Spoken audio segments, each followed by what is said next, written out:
అలానే దీనికి ఎవరు భయపడేటటువంటి పరిస్థితే ఉండదు.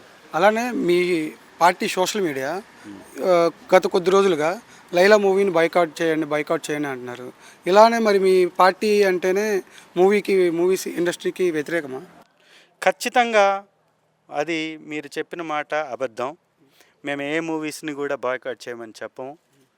కొంతమంది వ్యక్తులు తెలుగుదేశం పార్టీని అభిమానించే వాళ్ళు కావచ్చు, జనసేన పార్టీని అభిమానించేటటువంటి నాయకులు కావచ్చు, తెలుగు ఇండస్ట్రీలో ఉన్నటువంటి కొంతమంది పెద్దలు, రాజకీయాల్లోకి వచ్చినటువంటి రాజకీయాలతో సంబంధం ఉన్నటువంటి వ్యక్తులు పదే పదే 1,30,00,000 ఇప్పుడు మేము 40% ఓట్లు వచ్చినప్పుడు సాధించినటువంటి మా పార్టీ గతంలో దాదాపు 1,50,00,000 పైన ఓట్లు వచ్చినటువంటి పార్టీని విమర్శించటము అంటే తెలుగు ఇండస్ట్రీని నాశనం చేయడమే కదా.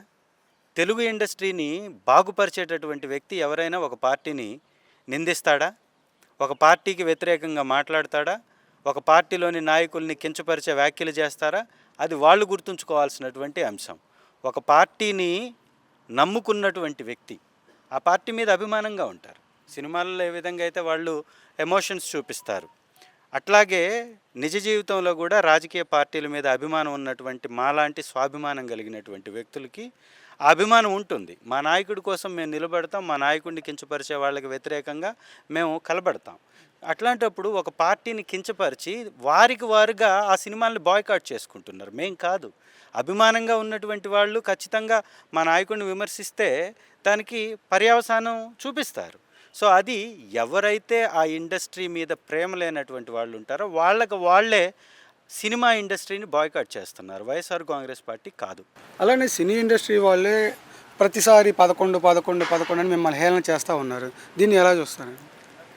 జనసేన వాళ్ళు ముఖ్యంగా జనసేన వాళ్ళ గత చరిత్ర మర్చిపోయినట్టున్నారు.